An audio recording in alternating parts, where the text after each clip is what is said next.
Hey guys, DM here. I get a lot of questions about recruiting. So today I thought I would talk to you about what you should include in a job posting. So first off, before that, where do I post? I used to post a lot on Craigslist in both the paid section as well as the gigs section. I posted a lot on care.com. I tried Indeed. So there. I also posted in grocery stores and laundromats. So laundromats are really great because a lot of cleaners will bring their towels out over there and they'll wash their towels at the laundromat so they don't have to do it at home at their own washer. So that could be a really great place for you to do postings. But I have to tell you, and I don't want you to get discouraged, it's a pain in the butt. Recruiting, especially the first few handful of independent cleaners who are qualified, is a pain in the butt. So if you're struggling and you just don't have any yet, or you only have a few, know that that's normal and it's part of the hurdle. Let's try to troubleshoot some of those things so that you can reduce your efforts a little bit.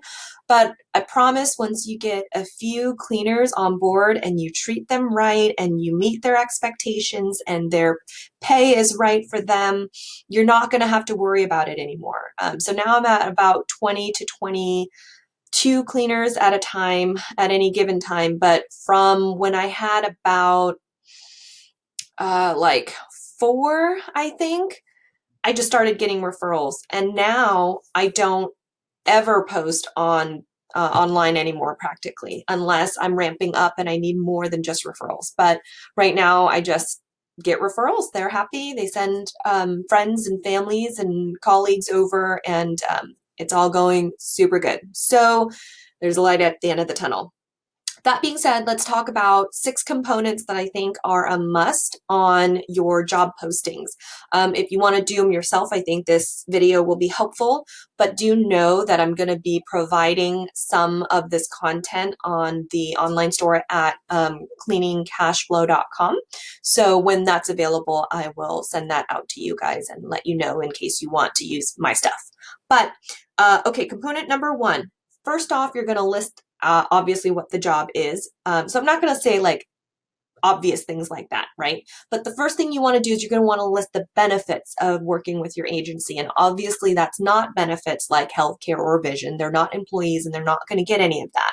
But you want to let them know that by working with your agency as independent cleaning professionals, that they will not have to do in-home or phone estimates with their clients, that you will deliver essentially closed sales to them as job offers, that they will not have to even reschedule their own clients if they're out sick or on vacation, and that you would do things like that for them. That they don't have to answer the phone and do customer service or rescheduling for clients while they're in the homes cleaning and doing their daily jobs, because you're going to be taking care of those things for them so they don't have to be distracted.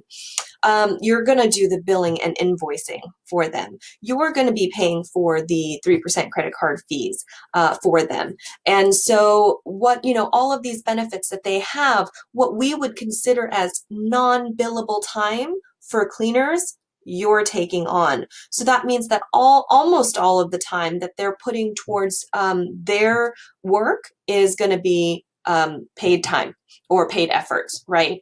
Not exclusively, obviously, they have to go get their own supplies and equipment. They're going to drive from house to house, but you're taking a big chunk of burden away from them. So list those benefits first.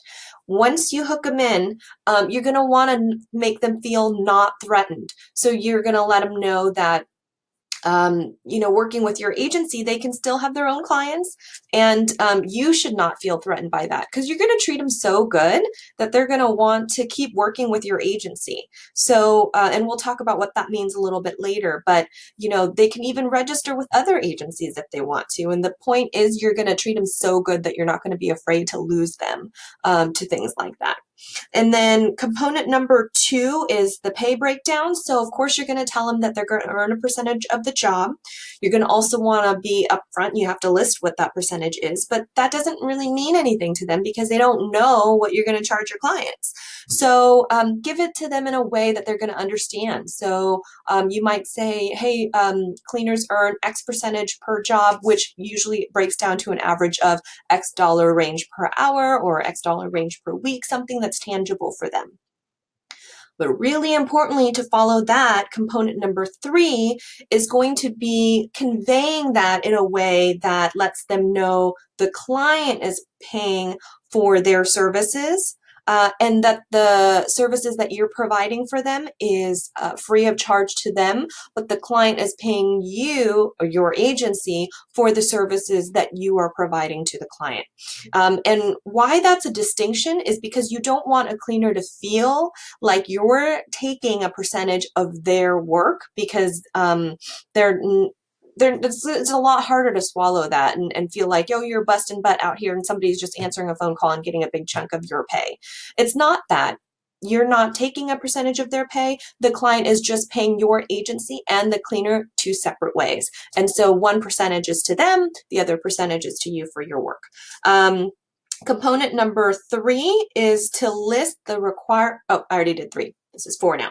To list the requirements. So what you don't want is 100 people to call you, one of which is qualified. You want maybe 25 people to call you, all of whom think that they're qualified, and then you'll narrow it down as you go, right? So by listing the requirements clearly and upfront, you're going to reduce your wasting time and their wasting time. And I'm pretty particular about what I list. So you can list the bare minimum, or you can be extensive if you want more leads to come through. I would say just list the main things that you need. If you want just primarily qualified cleaners to come through, then maybe be more specific on your list. Now, when you're struggling to find cleaners, it's actually not hurtful to be less specific. Just list the main things that you need, because when you get a lead that comes through and they're not qualified, you can still at least have a conversation with them and say, but these are the things that I really need. Do you know of anyone who is in your circle that meets these criteria? And we offer a referral award. So if you can send someone over, that gets recruited with our agency, I've got a $50 gift card with your name on it, or something like that, right? So expanding your horizons with the lead pool. But I'm pretty specific about it just because I'm not in a place like that anymore. I just want people who are truly qualified to come through. So I list previous job experience requirements, transportation, cleaning supplies provided requirements. You could also include whether or not they need to be insured if you care. You could also include if they need to carry eco-friendly product or options if you care. Whatever you think. It could be English speaking level is another criteria. So, those are the things that you have to think about. That's the minimum threshold for them to contact you. And then section number 5, I include a link to apply. And it says link to apply, but what it really is an inquiry form that the link takes them to, and they're going to fill out. I use Forms 123 or 123 forms or something like that. You could also use Google Forms to create a questionnaire list that they need to fill out and hit submit to let you know that they're interested. So what I don't do is I don't ask for a full-on application right away if you're interested, because I think even as a cleaner, I hate filling that stuff out, especially not even knowing if I'm going to get the job or not. And it takes forever to do.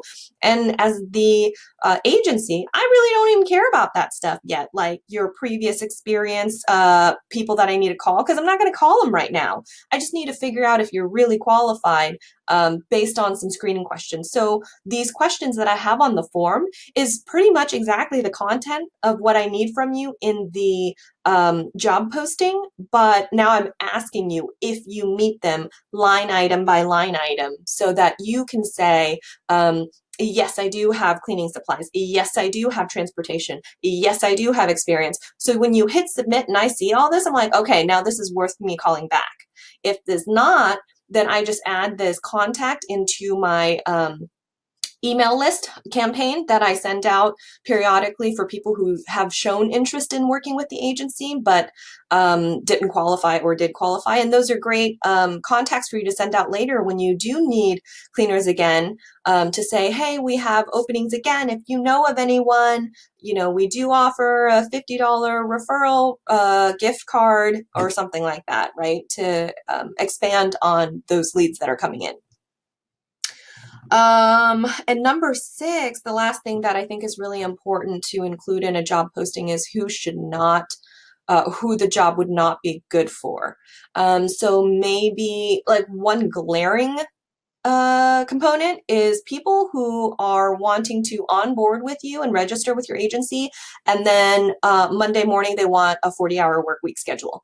That's not going to happen with my agency anyway, because when you onboard, I'm going to start offering you jobs. You're going to accept some, you're going to decline some, and then you're going to build a schedule for yourself to as full of a capacity as you can handle or want, but it's not going to happen right away. So I say that up front because I don't want people starting and saying they don't have enough work and then they quit. So anyways, I hope that's helpful.